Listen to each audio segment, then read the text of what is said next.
కూటమి ప్రభుత్వం వచ్చిన తర్వాత ప్రజల మాన ప్రాణాలకి అయితే రక్షణ లేకుండా పోయిందండి. ఒకవైపు పసిపిల్లల మీద దాళ్ళు, ఒకవైపు అమ్మాయిల మీదేమో అరాచకాలు, ఇప్పుడేమో ఈ కల్తీ మద్యం, ఒకవైపు యూరియా లేక రైతుల ఆందోళనలు, ఎంప్లాయీస్, అన్ఎంప్లాయీస్ ప్రతి ఒక్కళ్ళు సఫర్ అవుతున్నారు. మీరు దేనికి సరైన సమాధానం చెప్తున్నారు చెప్పండి? ప్రతి దానికి ఏదో ఒక వంక చెప్పి తప్పించుకుంటున్నారే తప్పితే దేనికన్నా కరెక్ట్గా సమాధానం చెప్తున్నారా? జగన్మోహన్ రెడ్డి గారేమో ప్రజల్లోకి రాడు రాడు రాడు అని అంటారు, వస్తాను అని అంటేనేమో పర్మిషన్లు ఏమో అంటారు. పర్మిషన్ ఇస్తేనే కదా వెళ్ళి ప్రజల్లోకి వెళ్ళేది. మీరేమో పర్మిషన్ ఇవ్వరు, రాకపోతేనేమో రాలేదని ఏడుస్తారు, వస్తేనేమో వచ్చాడని ఏడుస్తారు. లేనిపోని కేసులు. ఇదేనా మీ గవర్నమెంట్ నడిపే పద్ధతి? మెడికల్ కాలేజ్ కూడా జగన్మోహన్ రెడ్డి గారి టూర్కి పర్మిషన్ అని చెప్తున్నారు కదా. ఆయన పర్మిషన్ ఉన్నా లేకపోయినా వెళ్లాల్సింది వెళ్తారు. అతన్ని ఆపే శక్తి ఎవ్వరికీ లేదు. ఇప్పుడు మెడికల్ కాలేజీలు కట్టలేదు అని అన్నారు కదా, కట్టాము అని జగన్మోహన్ రెడ్డి గారు చెప్తున్నారు. ఇప్పుడు కట్టాము కట్టలేదు అని చెప్పడం కాదండి, రికార్డ్స్ ఉంటాయి కదా. రికార్డ్స్ అనేది ఒకటి ఉంది కదా. మీరు గవర్నమెంట్ నడుపుతున్నారా లేదంటే ప్రైవేట్ ఇన్స్టిట్యూషన్ నడుపుతున్నారా? ప్రభుత్వాన్ని నడుపుతున్నారు కదా. ప్రభుత్వాన్ని నడుపుతున్నప్పుడు ఏది కట్టారు, ఎంత బడ్జెట్ ఇచ్చారు, ఇవన్నీ ఒక లెక్క ఉంటుంది కదా. ఆ లెక్క ప్రకారమే కట్టలేదు అని ఒక బాధ్యతాయుతమైన మంత్రులు ఏ విధంగా మాట్లాడతారండి అసలు? ఒక స్పీకర్ కానీ ఒక మంత్రి కానీ, ఈవెన్ మా సరిత అన్నావిడ అనిత అన్నావిడ ఇద్దరు మంత్రులే కదా, వాళ్ళు కూడా అంటున్నారే ఆవిడ దగ్గరుండి తీసుకెళ్లి చూపిస్తానంది కదా. మరి వస్తాను అంటప్పుడు నువ్వెందుకు పర్మిషన్ ఇవ్వడం లేదు? అంటే ఒక ప్రతిపక్ష నేత వస్తే కనీసం పోలీస్ ప్రొటెక్షన్ ఇవ్వలేనంత అసమర్థతలో గవర్నమెంట్ ఉంది. దీన్ని బట్టి అర్థమవుతుంది వాళ్ళు ఎంత భయపడుతున్నారు. ప్రజలు అక్కడ ఎక్కువ క్రౌడ్ వస్తే ఇబ్బందికరంగా ఉంటుంది. కంట్రోల్ చేయండి. కంట్రోల్ చేయడానికే కదా పోలీస్ డిపార్ట్మెంట్ ఉంది, కంట్రోల్ చేయడానికే కదా మీరు ఉన్నారు.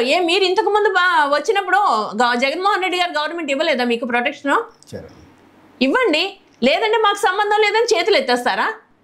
సంబంధం లేదని చేతులు ఎత్తేసి ఏదో ఒక ఫేక్ కేసు మొన్న పెట్టారు కదా అక్కడ, అలాంటి ఫేక్ కేసు ఏదైనా పెడదామని చూస్తున్నారా? కంట్రోల్ చేయలేనప్పుడు ఎందుకండి మీరుండి, ప్రభుత్వం ఉండి ఎందుకో అంతమంది పోలీస్ యంత్రాంగం ఉండి దేనికోసం? అంటే పోలీసులు కూడా కొన్ని షరతులతో కూడా అనుమతులు ఇచ్చారండి. 10 కార్లే రావాలి, ఇంతమందికి మించి వస్తే కేసులు ప్రాణ నష్టం కలిగితే ఆ వ్యక్తికే బాధ్యత వహించాలని చెప్పి. ప్రాణ నష్టం కలిగితే అని మీకు ఎందుకు అనుమానం వస్తుంది? ముందుగానే మీ ప్రాణ నష్టం కలిగితే అని మీకు ఎందుకు అనుమానం వస్తుంది? అంటే ప్రాణ నష్టం కలగాలని మీరు ఏమైనా స్కెచ్ చేస్తున్నారా? కలిగితే అని ఎందుకు అనుమానం వస్తుంది? ఇంతవరకు ఎప్పుడూ లేని ఇప్పుడు కలుగుతుందని ఎందుకు అనుకుంటున్నారు? ఎవరి ప్రాణం వాళ్ళకు ముఖ్యమే కదా. పైగా మీరు ప్రజానాయకులు. ఇప్పుడు ఒక చంద్రబాబు నాయుడు గారు వచ్చినా, ఒక పవన్ కళ్యాణ్ వచ్చినా, ఒక లోకేష్ వచ్చినా ఇంతమంది రావాలని ఏమైనా గిరిగీసుకుని కూర్చుంటారండి? అది మా ఇష్టం, మేము ప్రజలం, మాకు నచ్చిన నాయకుడు మేము వెళ్ళి చూసి వస్తాం. సినిమా ఆఫ్టర్ ఆల్ సినిమా యాక్టర్ల దగ్గరికి తండోపతండాలుగా వెళ్తున్నారండి. నువ్వు ఆ సినిమా ఇండస్ట్రీ నుంచి వచ్చిన వాళ్ళే కదా, ఎవరు పవన్ కళ్యాణ్ కూడా. మరి అలాంటిది ఒక ప్రజానాయకుడిని చూడడానికి ఇంతమంది ప్రజలు వస్తారు అని అంటే కంట్రోల్ చేయడానికి మీరు ఎవరండి? రావద్దు అని చెప్పడానికి.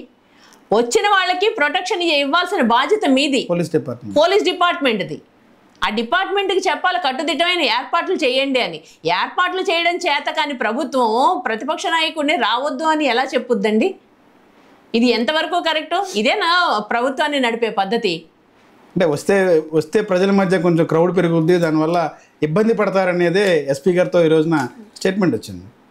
అదే నేను అంటున్నానండి, ఇబ్బందులు కలగకుండా చేయడమే కదా, ప్రజారక్షణే కదా పోలీస్ డిపార్ట్మెంట్ వాళ్ళ పని. భద్రత చేయాల్సిన బాధ్యత మా వాళ్ళది ఉంది. ఇక్కడ నీకు ఈ జిల్లాకు వస్తున్నారు, ఈ జిల్లాలో పోలీస్ యంత్రాంగం సరిపోతే పక్క జిల్లా నుంచి తెప్పించు. చుట్టుపక్కల 4-5 జిల్లాలు ఉన్నాయి కదా, తెప్పించు. ఒక్క రోజుకి ఏమీ నష్టం కాదు కదా. ఒక రోజుకి అని క్రైమ్ రిపోర్ట్ అయిపోదు కదా. రాష్ట్రం మొత్తం పక్క జిల్లాల నుంచి తెప్పించండి, తెప్పించి ప్రొటెక్షన్ చేయండి. ఇంతమంది రావాలి అని చెప్పడానికి మీరెవరు చెప్పండి? మీకేం అధికారం ఉంది? మా అభిమానాన్ని చాటుకుని మేము వస్తుంటే మమ్మల్ని రావద్దు అని చెప్పడానికి మీరెవరు? రైట్ ఏం లేదు కదా వాళ్ళకి. మీరెవరు చెప్పడానికి? అసలు ప్రొటెక్ట్ చేయండి, మీరు రక్షణ కల్పించండి, ప్రజలకు రక్షణ కల్పించండి, ప్రతిపక్ష నేతకు రక్షణ కల్పించండి. అది మీ బాధ్యత. బీయింగ్ ఏ పోలీస్ ఆఫీసర్ అది మీ బాధ్యత, అంతే. ఇప్పుడు రాష్ట్రంలో జరుగుతున్న ఈ కల్తీ మద్యం సంబంధించి న్యాయస్థానంలో ఏమైనా సుమోటోగా స్వీకరించే అవకాశం ఉందంటారు? ఈ ఉన్న పరిస్థితిని బట్టి స్వీకరించాలి. న్యాయస్థానాలు, ఎందుకంటే ప్రజల మానపానానికి రక్షణ కల్పించాలి కాబట్టి, వాళ్ళకి ఇబ్బంది కలుగుతుంది కాబట్టి నా ఉద్దేశం ప్రకారం ఖచ్చితంగా కోర్టులు అయితే సుమోటోగా స్వీకరించాలి. ఇది చిన్న విషయం కాదు. పైగా ఇంత పెద్ద మొత్తంలో జరుగుతున్నప్పుడు కోర్టులు సుమోటోగా స్వీకరించి ఈ కేసుని తీసుకుంటారని నేను భావిస్తున్నాను. మేడం, ఇప్పుడు ఈ కేసులు కట్టిన తర్వాత ఏమన్నా ఇది సజావుగా కేసులు నడుస్తాయి అంటారు? రాజకీయ హస్తం ఉండి ఏదన్నా ఇంకా వాయిదాల పరంగా నడుస్తూ ఉంటాయి అంటారు ఏళ్ల తరబడి? ఖచ్చితంగా ఏళ్ల తరబడే నడుస్తాయండి. సజావుగా నడిచేటట్లయితే గత ప్రభుత్వ హయాంలో జరగని దానికి ఇంతమందిని ఎందుకు జైలు పాలు చేశారు? అది మొన్న మిథున్ రెడ్డి గారి కేసులోనే అర్థమవుతుంది. ఇది తప్పుడు కేసు అని. ఆయన డే 1 నుంచి రిలీజ్ అయ్యేంత వరకు ఒకటే మాట చెప్పారు, అదే మాట నమ్మారు. అప్పుడే అలా జరిగింది అని అంటే ఇప్పుడు ఇన్ని 100 మందిని తీసుకెళ్లి లోపల వేయాలి. నా ఉద్దేశం ప్రకారం అమ్మినవాడు, తయారు చేసిన వాడి దగ్గర నుంచి, తయారీకి ప్రోత్సహించిన వాడి దగ్గర నుంచి అమ్మినవాడి వరకు ప్రతి ఒక్కళ్ళని కూడా అరెస్ట్ చేయాలి. అరెస్ట్ చేస్తేనే అప్పుడు ప్రజలకి న్యాయం జరుగుతున్నట్టు. ఇంకా సంతోషించాల్సిన విషయం ఏంటంటే, నిన్ననే చీమకుర్తి దగ్గర ఒక విలేజ్, ఆ విలేజ్లో ఉండే ప్రజలంట 2000 మంది. అక్కడ ఉండే 6 బెల్ట్ షాపులు అంట. 2000 మందికి 6 బెల్ట్ షాపులు అండి. అది చూసి ఆడవాళ్ళకి ఆక్రోషం తట్టుకోలేక అందరినీ చెదగొట్టి పంపించేసి వాళ్ళందరూను వాళ్ళ విలేజ్లోని ఒక విలేజ్ మీటింగ్ ఏర్పాటు చేసుకుని, మా విలేజ్లోని మందు తాగకూడదు, అమ్మకూడదు అని వాళ్ళంతటి వాళ్ళ నిషేధం విధించుకున్నారండి. ప్రజల్లో అట్లాంటి అవేర్నెస్ వస్తే తప్ప ఇట్లాంటి దొంగ వెధవల పని పట్టలేం మనం. మేడం, ఇప్పుడు ఎవరైతే ఇట్లాంటి కల్తీ మద్యం తయారీకి పాల్పడుతున్నారో వాళ్ళ మీద ఎలాంటి కేసులు నమోదు చేయొచ్చు? అంటే ఎవరైతే దాని బ్యాక్ బోన్ నుండి చేస్తారు, కొంతమంది ఆ షాప్ దగ్గరలో ఉంటారు, బ్యాక్ బోన్ పర్సన్ వేరే ఉంటారు, చేసేవాళ్ళు ఒకరు ఉంటారు. వీళ్ళ మీద ఎలాంటి కేసులు నమోదు చేయొచ్చు? ఎలాంటి సెక్షన్లు నమోదు చేయొచ్చు? క్రిమినల్ కేసులు ఏమైనా పెట్టే అవకాశం ఉంటుంది అంటారా? క్రిమినల్ కేసులు అంటే ఇప్పుడు చనిపోయారు కదండి, ఆ చనిపోయిన వ్యక్తి ఎక్కడైతే తాగాడో ఆ షాపుల మీద క్రిమినల్ కేసులు పెడతారు. కానీ ఇది పలానా చోట నుంచి తీసుకొచ్చింది తాగారు అన్నది వాళ్ళకి క్లారిటీ ఉండాలి కదా. అది ఇప్పటి వరకు ఆనవాళ్ళు ఉంచుతారంటారా? అంటే కొంతమంది ఇబ్రహీంపట్నంలో షాపులో అక్కడ పలానా ఏఆర్ వైన్స్ ఏదైతే సీజ్ చేశారో ఆ షాప్ దగ్గర ఉన్నటువంటి ప్లేస్లో ఏదైతే తాగడానికి పెట్టారో అక్కడ తాగి అక్కడ పడిపోయిన మనిషి ఉన్నాడు. వాళ్ళ భార్య కూడా బయటకు వచ్చింది. అవును. అలాంటి వారు ఎలాంటి చర్య తీసుకుంటారు? అంటే ఈ పలానా బాటిల్ ఎక్కడి నుంచి వచ్చిందనేది దాని మీద ఎంక్వైరీ చేసి ఎక్కడి నుంచి తయారైంది అనేది వాటి మీద ఏమన్నా చేతులు ఉంటాయి అంటారా? మామూలుగా ఒక లిక్కర్ తయారవ్వాలంటే అది శాంపుల్ తర్వాత క్వాలిటీకి వెళ్ళాలి, కంట్రోల్ చేసేది అంతా చెక్ చేసిన తర్వాత నాణ్యత ఉంది అన్న తర్వాత బయటకు వస్తుంది. జనరల్గా మనం కల్తీ మద్యం అనుకుంటున్నాం, ఇంకా క్వాలిటీ చెక్ ఎక్కడ జరుగుతుంది? క్వాలిటీ చెక్ చేసే అవకాశమే లేదు కదా. మేము తయారు చేస్తున్నాం, అమ్ముతున్నాం, మీరు తాగండి, మీకు కావాల్సింది మందు, అది మేము అమ్ముతున్నాం. అది కల్తీదైతే మీకెందుకు, ఒరిజినల్ అయితే మీకెందుకు? మీకు తక్కువకు రావాలి, మందు రావాలి అని చెప్పేసి అని అడిగారు, నేను ఇస్తానని చెప్పాను, ఇస్తున్నాను, అంతే.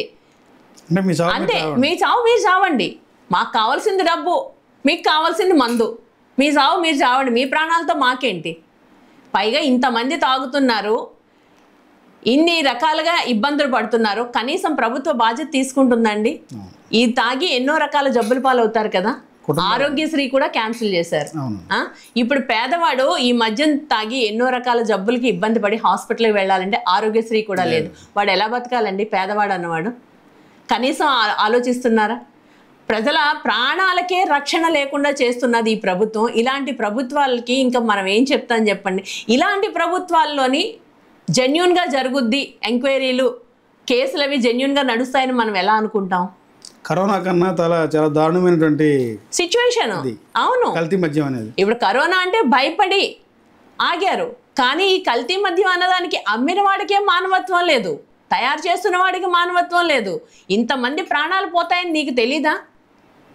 నీకు అసలు పర్మిషన్ లేకుండా తయారు చేయడమే తప్పు. దాన్ని నేరం అండి, అది క్షమించరాని నేరం, శిక్షార్హం అది. అలాంటిది కనీసం నీకు మనస్సాక్షి కూడా లేకుండాను దానికి మళ్ళా రివర్స్లోని గత ప్రభుత్వం వాళ్ళ మీద నెట్టడం అది ఎంతవరకు కరెక్టు? లోకేష్ గారి అజ్ఞానం ఇక్కడే మనకు అర్థమవుతుంది.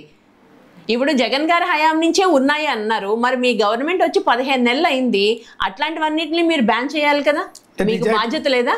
నిజాయితీగా మేము దాడులు చేస్తున్నాం, ఎవరైతే ఉన్న వారి మీద చర్యలు తీసుకుంటున్నాం, కేసులు పెడుతున్నాం చెప్తున్నారు. మా పార్టీలో ఉన్న సస్పెండ్ చేస్తామని చెప్తున్నారు లోకేష్ గారు. సస్పెన్షన్ ఎవరికి కావాలండి? పోయిన ప్రాణం ఎవరు తీసుకొచ్చిస్తారు? మీరు సస్పెండ్ చేస్తే ఎవరికి కావాలి, సస్పెండ్ చేయకపోతే ఎవరికి కావాలి? నేను అదే అంటున్నాను కదా, ఈ రోజు ఏదో ఇది వచ్చింది, బయటకు వచ్చింది కాబట్టి సస్పెండ్ చేసావు. అదేదో నువ్వు ముందే చేసి ఉండొచ్చు కదా. నీ పార్టీలో ఉన్నవాడు ఏ బిజినెస్ చేస్తున్నాడో నీకు తెలీదా? నీకు 50 కోట్లు పార్టీ ఫండ్ ఇచ్చాడంటే అతనికి ఎక్కడి నుంచి వచ్చింది డబ్బు అన్నది నీకు తెలీదా? ఆర్థిక పరిస్థితి తెలుసు కదా, అతని ఫైనాన్షియల్ స్టేటస్ తెలుసు కదా, తెలిసే కదా నువ్వు ఇస్తావు. అతని ఫైనాన్షియల్ స్టేటస్, ఆయనకి రీసోర్సెస్ ఏంటన్నది నీకు తెలియకుండా నువ్వు ఎలా ఇస్తున్నావు? నీకు అన్ని కోట్లు ఇచ్చినప్పుడు ఈ 15 నెలల కాలంలో అన్న నీకు తెలియలేదా అతను ఎట్లాంటి వాడు అన్నది? నువ్వు నిజంగా బయటపడక ముందే అతని మీద ఇలాంటి నెగిటివ్ రిపోర్ట్ ఉందని సస్పెండ్ చేస్తే ఓకే, హ్యాట్స్ ఆఫ్ లోకేష్ అని ఉండేవాళ్ళు. కానీ ఇప్పుడు బయటపడింది కాబట్టి తప్పని పరిస్థితుల్లో నువ్వు సస్పెండ్ చేసావు. నువ్వు సస్పెండ్ చేయడం కాదు, రప్పించు, అమెరికా నుంచి పిలిపించి అరెస్ట్ చేయించు. ఆఫ్రికానో అమెరికానో ఎక్కడికో పోయి ఉంటాడు కదా, తీసుకొచ్చి అరెస్ట్ చేయించి ఇప్పుడు ఎక్కడికైతే వెళ్ళి ఎన్ని డంపులు అయితే ఉన్నాయో వాళ్ళందరినీ అరెస్ట్ చేయించండి. అన్నిటి మీద కేసులు పెట్టండి. ఏ చోట్లకి నకిలీ మద్యం వెళ్ళి అమ్ముతున్నారో వాళ్ళందరి ఏంటి క్యాన్సిల్ చేయండి, లైసెన్సులు క్యాన్సిల్ చేయండి, వాళ్ళ మీద కేసులు పెట్టి అరెస్ట్ చేయండి. అప్పుడు ప్రజలు నమ్ముతారు. అంతే తప్పితే ఏదో నేను నా చేతులు దులిపేసుకున్నానన్నట్టు జగన్మోహన్ రెడ్డి గారి మీద తోసేస్తే ఇది ఎంతవరకు సమంజసం? ప్రజలు హర్షిస్తారా దీన్ని? ఎంతమంది ప్రాణాలు పోయి అల్లాడిపోతున్నారండి అక్కడ. భార్యలో వాళ్ళ తాళి తెగి వాళ్ళు ఎంత ఇదిగా ఏడుస్తున్నారో అర్థమవుతుందా మీకు? సంపాదించే వ్యక్తి లేక, ఇంటికి ప్రధానంగా సంపాదించేది భర్తే కదా, అతనే లేక వాళ్ళు అల్లాడిపోతుంటే మీరేమో నాది కాదు, వాళ్ళది కాదు, నాది, ఇలా ఒకళ్ళ మీద ఒకళ్ళు నెట్టుకోవడం అవసరం అండి? ఇప్పుడు వాళ్ళకి మీరు చేయగలిగే మేలు ఏంటన్నది మీరు చేసి చూపించండి. అంతే తప్పితే తప్పించుకోవాలని మాత్రం ప్రయత్నించకండి.